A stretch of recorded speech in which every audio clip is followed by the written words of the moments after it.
بسم الله الرحمن الرحيم. طه ما أنزلنا عليك القرآن لتشقى إلا تذكرة لمن يخشى تنزيلا ممن خلق الأرض والسماوات العلى الرحمن على العرش استوى له ما في السماوات وما في الأرض وما بينهما وما تحت الثرى وإن تجهر بالقول فإنه يعلم السر وأخفى الله لا إله إلا هو له الأسماء الحسنى. وهل أتاك حديث موسى إذ رأى نارا فقال لأهلهم كثوا إني آنست نارا لعلي آتيكم منها بقبس أو أجد على النار هدى فلما أتاها نودي يا موسى إني أنا ربك فاخلع نعليك إنك بالوادي المقدس طوى وأنا اخترتك فاستمع لما يوحى إنني أنا الله لا إله إلا أنا فاعبدني وأقم الصلاة لذكري إن الساعة آتية أكاد أخفيها لتجزى كل نفس بما تسعى فلا يصدنك عنها من لا يؤمن بها واتبع هواه فتردى وما تلك بيمينك يا موسى قال هي عصاي أتوكأ عليها وأهش بها على غنمي ولي فيها مآرب أخرى قال ألقها يا موسى فألقاها فإذا هي حية تسعى قال خذها ولا تخف سنعيدها سيرتها الأولى واضمم يدك إلى جناحك تخرج بيضاء من غير سوء آية أخرى لنريك من آياتنا الكبرى اذهب إلى فرعون إنه طغى قال رب اشرح لي صدري ويسر لي أمري واحلل عقدة من لساني يفقه قولي واجعل لي وزيرا من أهلي هارون أخي أشدد به أزري وأشركه في أمري كي نسبحك كثيرا ونذكرك كثيرا إنك كنت بنا بصيرا قال قد أوتيت سؤلك يا موسى ولقد مننا عليك مرة أخرى إذ أوحينا إلى أمك ما يوحى أن اقذفيه في التابوت فاقذفيه في اليم فليلقه اليم بالساحل يأخذه عدو لي وعدو له وألقيت عليك محبة مني ولتصنع على عيني إذ تمشي أختك فتقول هل أدلكم على من يكفله فرجعناك إلى أمك كي تقر عينها ولا تحزن وقتلت نفسا فنجيناك من الغم وفتناك فتونا فلبثت سنين في أهل مدين ثم جئت على قدري يا موسى واصطنعتك لنفسي اذهب أنت وأخوك بآياتي ولا تنيا في ذكري اذهبا إلى فرعون إنه طغى فقولا له قولا لينا لعله يتذكر أو يخشى قالا ربنا إننا نخاف أن يفرط علينا أو أن يطغى قال لا تخافا إنني معكما أسمع وأرى فأتياه فقولا إنا رسولا ربك فأرسل معنا بني إسرائيل ولا تعذبهم قد جئناك بآية من ربك والسلام على من اتبع الهدى إنا قد أوحي إلينا أن العذاب على من كذب وتولى قال فمن ربكما يا موسى قال ربنا الذي أعطى كل شيء خلقه ثم هدى قال فما بال القرون الأولى قال علمها عند ربي في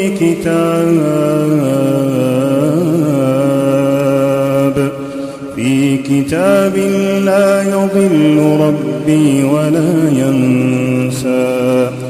الذي جعل لكم الأرض مهدا وسلك لكم فيها سبلا وأنزل من السماء ماء فأخرجنا به أزواجا من نبات شتى كلوا وارعوا أنعامكم إن في ذلك لآيات لأولي النهى منها خلقناكم وفيها نعيدكم ومنها نخرجكم تارة أخرى ولقد أريناه آياتنا كلها فكذب وأبى قال أجئتنا لتخرجنا من أرضنا بسحرك يا موسى فلنأتينك بسحر مثله فاجعل بيننا وبينك موعدا لا نخلفه نحن ولا أنت مكانا سوى قال موعدكم يوم الزينة وأن يحشر وحشر الناس ضحى فتولى فرعون فجمع كيده ثم أتى قال لهم موسى ويلكم لا تفتروا على الله كذبا فيسحتكم بعذاب وقد خاب من افترى فتنازعوا أمرهم بينهم وأسروا النجوى قالوا إن هذان لساحران يريدان أن يخرجاكم من أرضكم بسحرهما ويذهبا بطريقتكم المثلى فأجمعوا كيدكم ثم أتوا صفا وقد أفلح اليوم من استعلى قالوا يا موسى إما أن تلقي وإما أن نكون أول من ألقى قال بل ألقوا فإذا حبالهم وعصيهم يخيل إليه من سحرهم أنها تسعى فأوجس في نفسه خيفة موسى قلنا لا تخف إنك أنت الأعلى وألق ما في يمينك تلقف ما صنعوا إنما صنعوا كيد ساحر ولا يفلح الساحر حيث أتى فألقي السحرة سجدا قالوا آمنا برب هارون وموسى قال آمنتم له قبل أن آذن لكم إنه لكبيركم الذي علمكم السحر فلأقطعن أيديكم وأرجلكم من خلاف ولأصلبنكم في جذوع النخل ولتعلمن أينا أشد عذابا وأبقى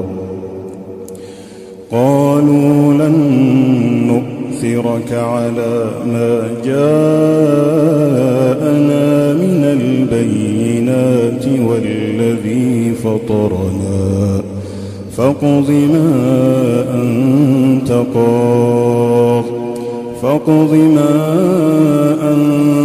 قاض إنما تقضي هذه الحياة الدنيا إنا آمنا بربنا ليغفر لنا خطايانا وما أكرهتنا عليه من السحر والله خير وأبقى إنه من يأت ربه مجرما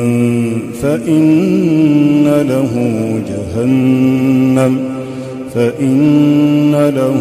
جهنم لا يموت فيها ولا يحيا إنه من يأت ربه مجرما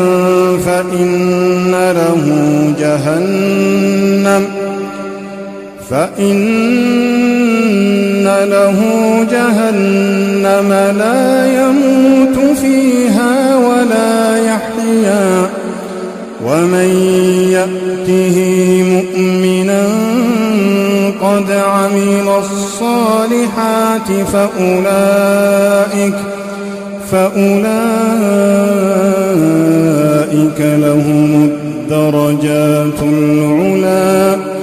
جنات عدن تجري من تحتها الأنهار خالدين فيها وذلك جزاء من تزكى. ولقد أوحينا إلى موسى أن أسر بعبادي فاضرب لهم طريقا في البحر يبسا لا تخاف دركا ولا تخشى.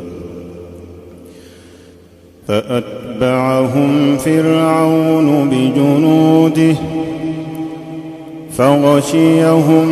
من اليم ما غشيهم وأضل فرعون قومه وما هدى. يا بني إسرائيل قد أنجيناكم من عدوكم وواعدناكم جانب الطور الأيمن ونزلنا عليكم المن والسلوى. كلوا من طيبات ما رزقناكم ولا تطغوا فيه فيحل عليكم غضبي ومن يحلل عليه غضبي فقد هوى. وإني لغفار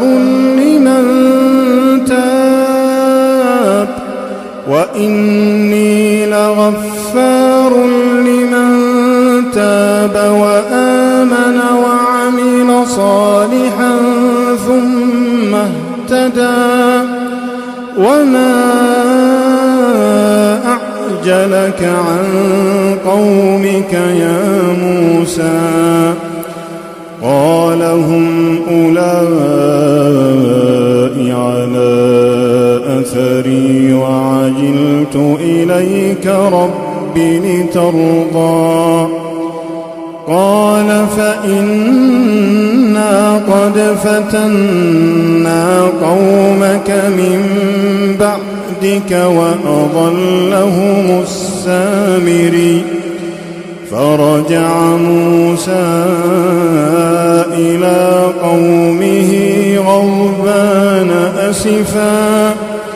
قال يا قوم ألم يعدكم ربكم وعدا حسنا أفطال عليكم العهد أم أردتم أن يحل عليكم غضب من ربكم فأخلفتم موعدي. قالوا ما أخلفنا موعدك بملكنا ولكننا حملنا أوزارا من زينة القوم فقذفناها فكذلك ألقى السامري. فأخرج لهم عجلا جسدا له خوار فقالوا هذا إلهكم وإله موسى فنسي. أفلا يرون ألا يرجع إليهم قولا ولا يملك لهم ضرا ولا نفعا. ولقد قال لهم هارون من قبل يا قوم فُتِنتُم بِهِ وَإِنَّ رَبَّكُمُ الرَّحْمَنُ فَاتَّبِعُونِي وَأَطِيعُوا أَمْرِي قَالُوا لَن نَّبْرَحَ عَلَيْهِ عَاكِفِينَ حَتَّىٰ يَرْجِعَ إِلَيْنَا مُوسَىٰ قَالَ يَا هَارُونُ مَا مَنَعَكَ إِذْ رَأَيْتَهُمْ ضَلُّوا أَلَّا تَتَّبِعَنِ أَفَعَصَيْتَ أَمْرِي قَالَ يَا ابْنَ أُمَّ لَا تَأْخُذْ بِلِحْيَتِي وَلَا بِرَأْسِي إِنِّي خَشِيتُ أَن تَقُولَ فَرَّقْتَ بَيْنَ بَنِي إِسْرَائِيلَ وَلَمْ تَرْقُبْ قَوْلِي قَالَ فَمَا خَطْبُكَ يَا سَامِرِيُّ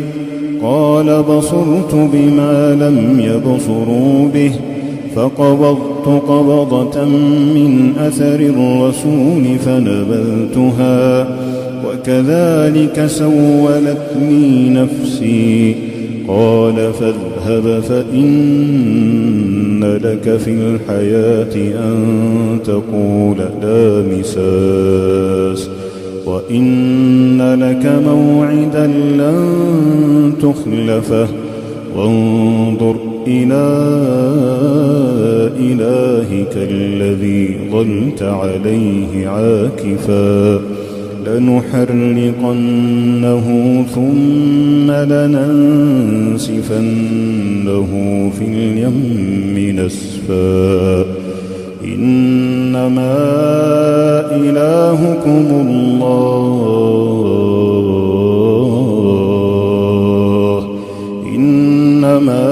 إِلَٰهُكُمُ اللَّهُ الَّذِي لَا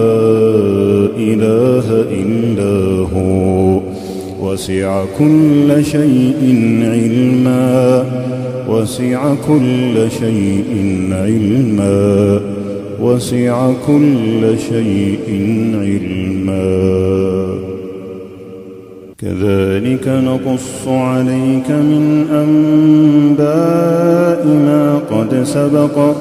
وَقَدْ آتَيْنَاكَ مِن لَّدُنَّا ذِكْرًا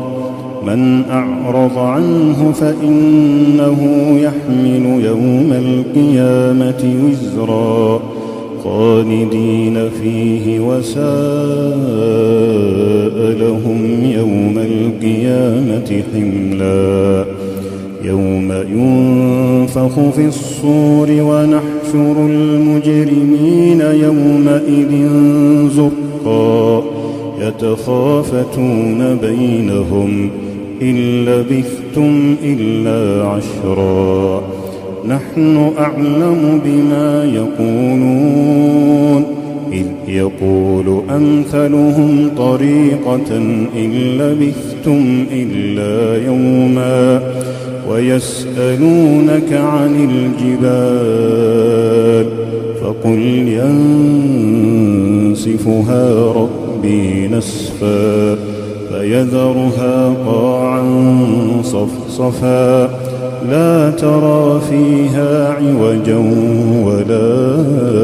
أَمْتًا يَوْمَئِذٍ يَتَّبِعُونَ الدَّاعِيَ لَا عِوَجَ لَهُ وَخَشَعَتِ الْأَصْوَاتُ لِلرَّحْمَٰنِ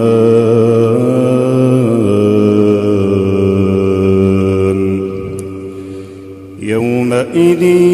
يَتَّبِعُونَ الدَّاعِيَ لَا عِوَجَ لَهُ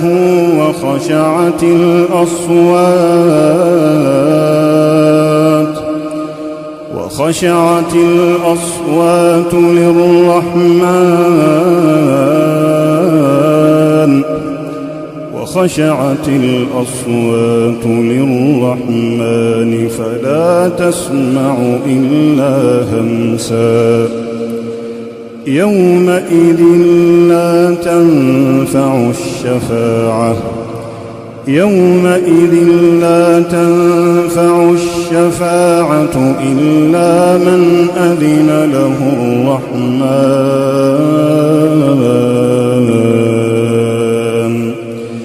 يومئذ لا تنفع الشفاعة إلا من أذن له الرحمن ورضي له قولا يعلم ما بين أيديهم وما خلفهم ولا يحيطون به علما وعنت الوجوه للحي القيوم وعنت الوجوه للحي القيوم وعنت الوجوه للحي القيوم وقد خاب من حمل ظلما ومن يعمل من الصالحات وهو مؤمن فلا يخاف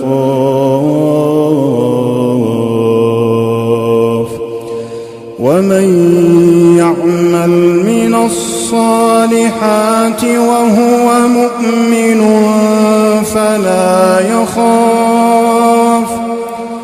فلا يخاف ظلما ولا هضما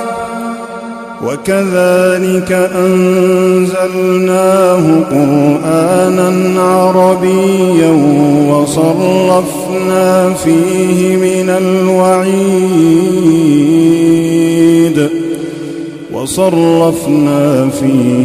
الوعيد لعلهم يتقون أو يحدث لهم ذكرا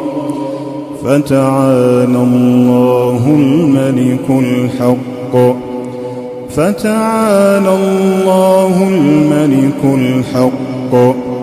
ولا تعجل بالقرآن من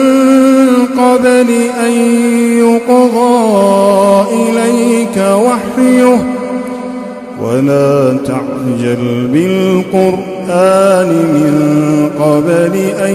يقضى إليك وحيه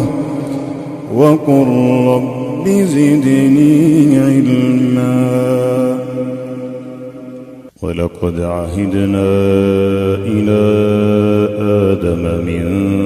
قبل فنسي ولم نجد له عزما وإذ قلنا للملائكة اسجدوا لآدم فسجدوا إلا إبليس أبى فقلنا يا آدم إن هذا عدو لك ولزوجك فلا يخرجنكما من الجنة فتشقى إن لك ألا تجوع فيها ولا تعرى وأنك لا تظمأ فيها ولا تضحى فوسوس إليه الشيطان قال يا آدم هل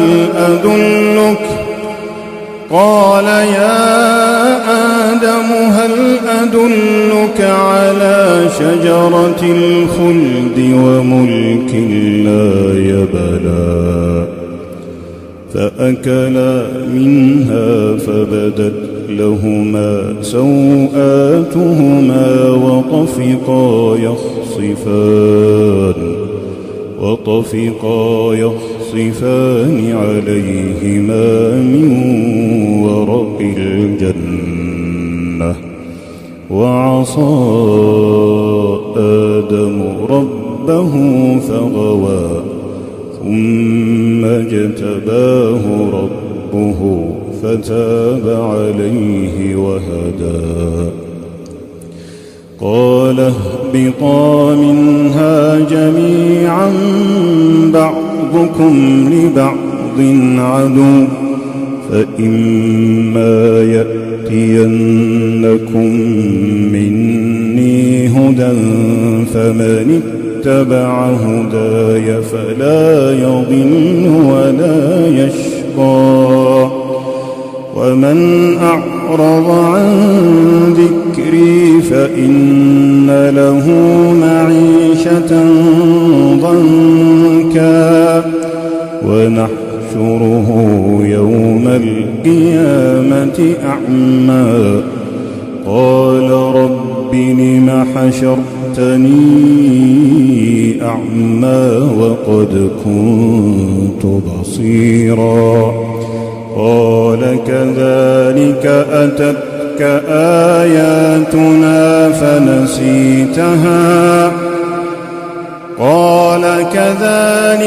أتتك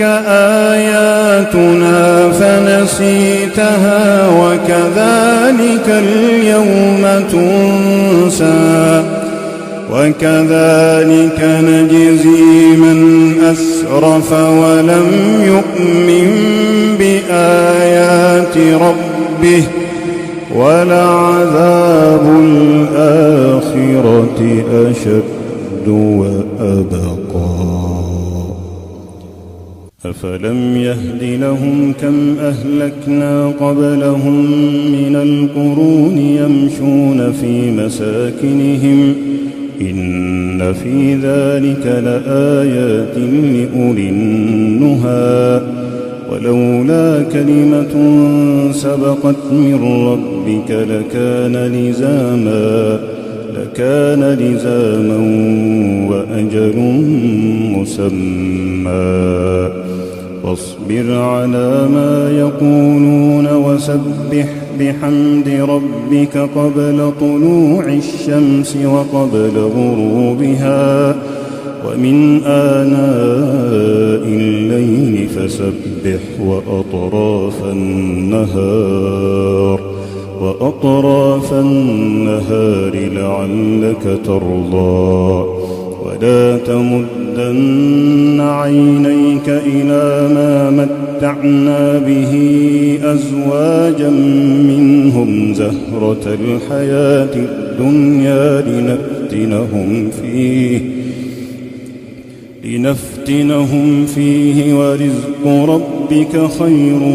وأبقى وأمر أهلك بالصلاة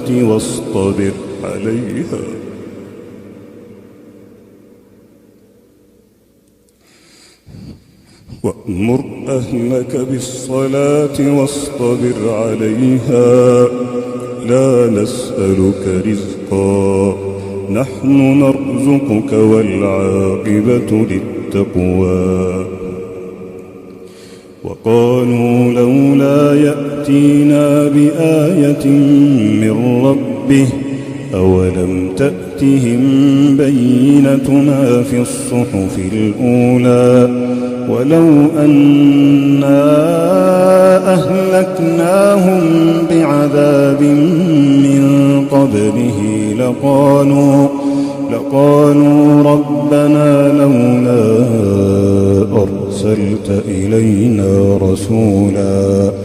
لولا أرسلت إلينا رسولا فنتبع آياتك من قبل أن نذل ونخزى قل كل متربص فتربصوا فستعلمون من أصحاب الصراط السوي ومن اهتدى